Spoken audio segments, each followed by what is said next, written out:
want to take you somewhere very specific today. Somewhere inside the mind of a learner, but not the mind you see in a classroom or during the online tutoring session or during a test. I want to take you into the private mind of a learner who is alone with their thoughts, alone with their uncertainties, alone with their hopes, alone with their long, winding, often frustrating path of learning a new language.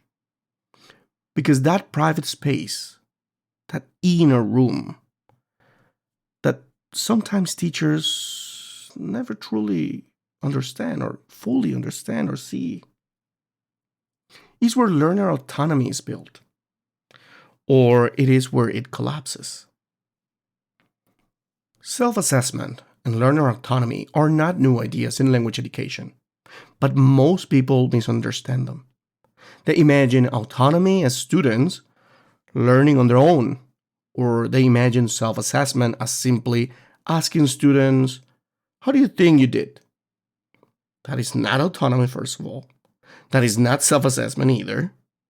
That is a shallow imitation of something much deeper, something far older, and something far more transformative. Learner autonomy is ultimately a question of ownership. Self-assessment is a question of identity, and together, they represent the shift from teaching a language to empowering a learner.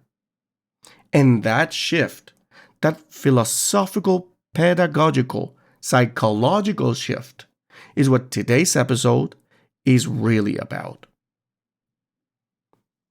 I want you to walk away from this episode not only understanding autonomy, but being able to apply it with young learners, teens, adults, exam prep students, multilingual learners, neurodivergent learners, and even heritage speakers who are rediscovering a language they partially lost.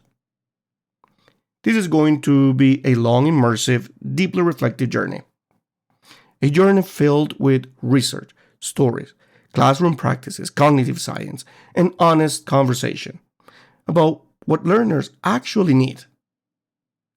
So, as I always say, sit down comfortably, get yourself a coffee, and let's get started. Woo! Let's go!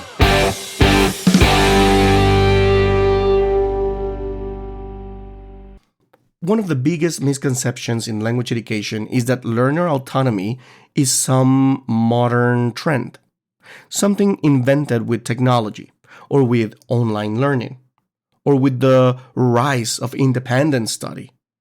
But the truth is that autonomy has its roots in philosophical traditions that are centuries old. Jean-Jacques Rousseau argued that the learner must be the actor of their own education. But Paulo Freire, one of the most influential educators of the 20th century, argued that learners must become critical agents, not passive consumers. Ivan Illich talked about deschooling and creating environments where learners reclaim power. And in language education, Henry Hollick, in 1981, formally defined autonomy as the ability to take charge of one's own learning. But even that definition doesn't capture the emotional dimension of autonomy. Because autonomy is not only about making choices, it is about believing your choices matter. This is where self-assessment enters. Because the moment a learner can evaluate themselves honestly, compassionately, and strategically, they stop being dependent on grades, teachers, or some sort of external validation. They begin to trust their own cognitive processes.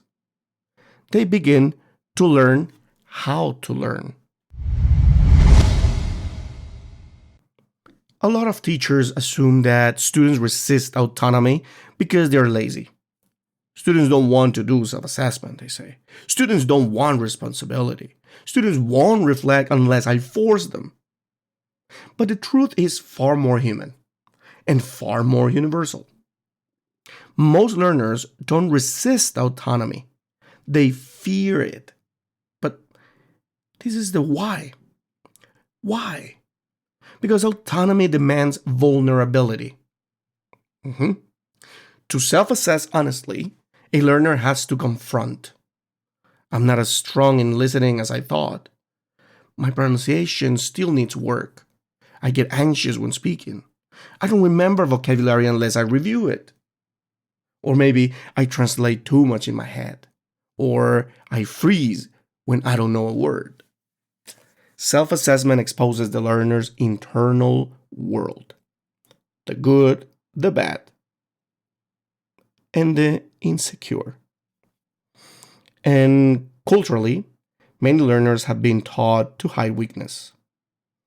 In China, Korea, Japan, and many countries in Latin America, students grow up inside cultures of high expectation and high pressure. You don't reveal weaknesses.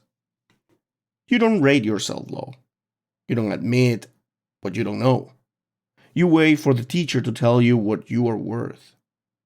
And so, autonomy isn't simply a pedagogical shift, it's a psychological battle. A battle between identity and expectation, or independence and fear, or between the I can't and I can learn. When we understand this layer, everything changes. Self assessment isn't a single act, it's a layered cognitive process. First, we have meta awareness. This is the basic ability to recognize your learning. What did I understand? What confused me? What strategies did I use? Young learners do this through visuals, adults through language. Second, meta evaluation. This is when the learner begins evaluating performance with criteria. For example, I used linking sounds. My grammar accuracy improved. Or I understand most of the idioms. I use circumlocution when I didn't know a word. This is where the CEFR can do descriptors become powerful. Third, meta regulation. Well, this is the golden stage, where learners begin adjusting their strategies based on their self assessment. For example, I need more listening input. I should shadow 5 minutes a day. Or I need a vocabulary review routine. And I need to practice English with real people, not just apps. This is autonomy in action.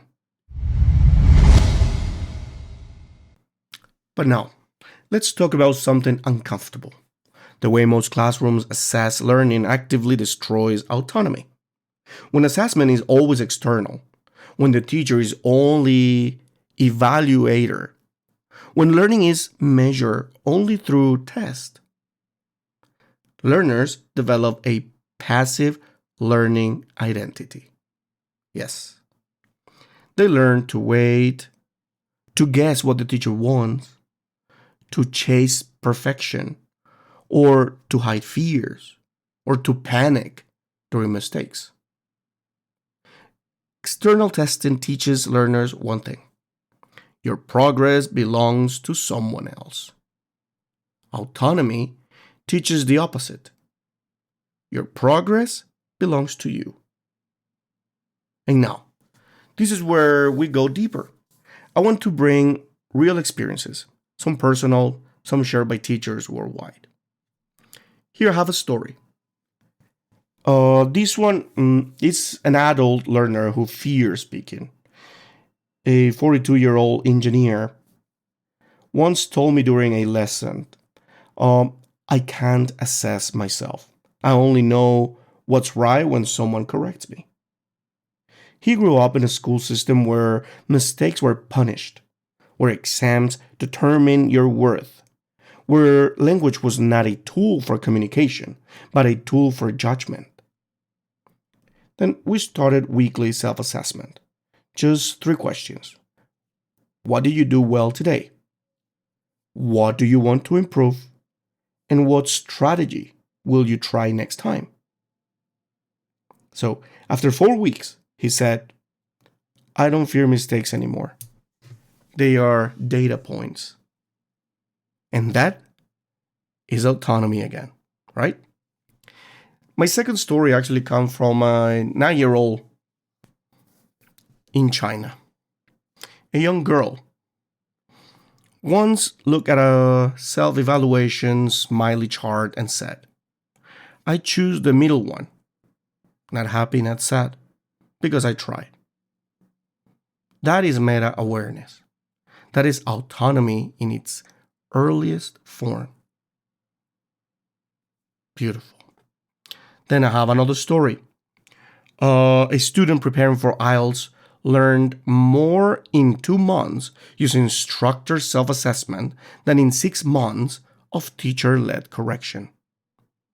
Because he stopped waiting for the teacher. He started evaluating his own speaking recordings. He started analyzing his writing patterns.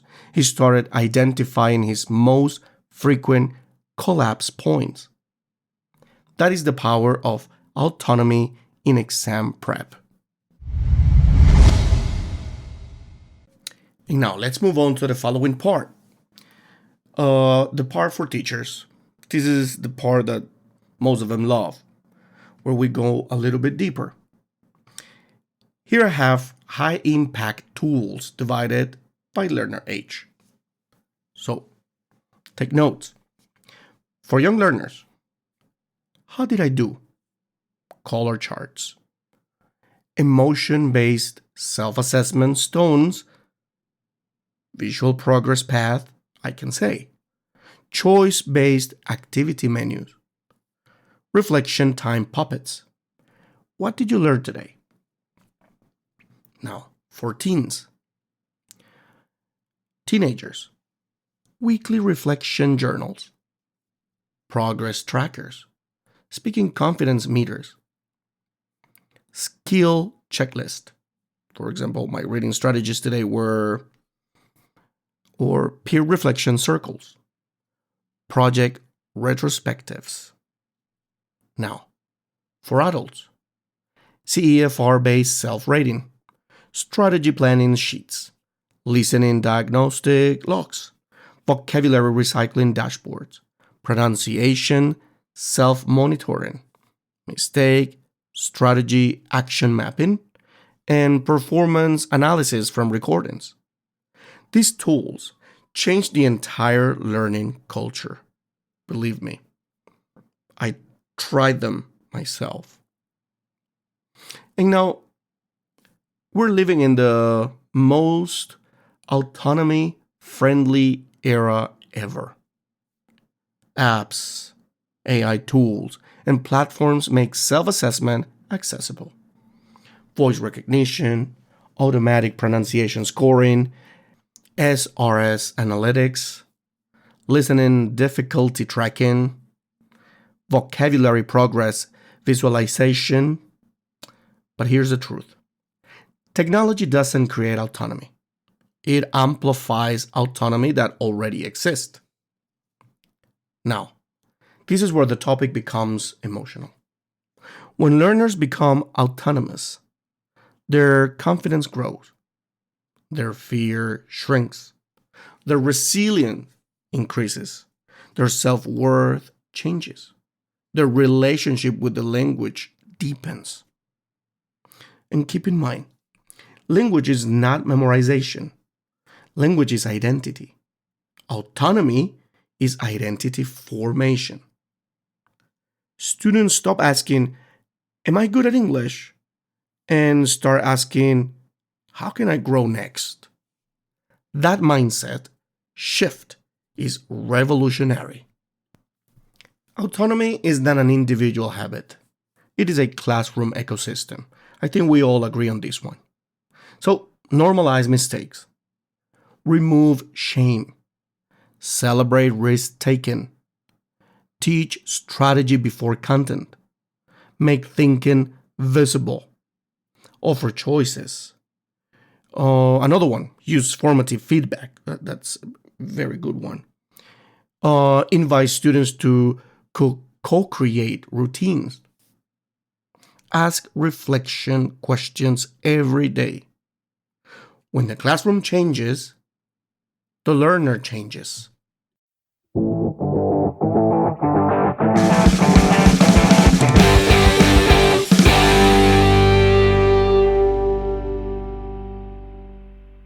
I want to leave you with a truth I've learned throughout my entire teaching career. Autonomy is not the end of learning. Autonomy is the beginning of learning. When learners master self-assessment, they don't need permission to grow. They don't need constant correction, or they don't wait for validation, or they don't fear mistakes. They don't depend on the teacher. They become the authors of their own journey. And that, at the deepest level, is what language education should be.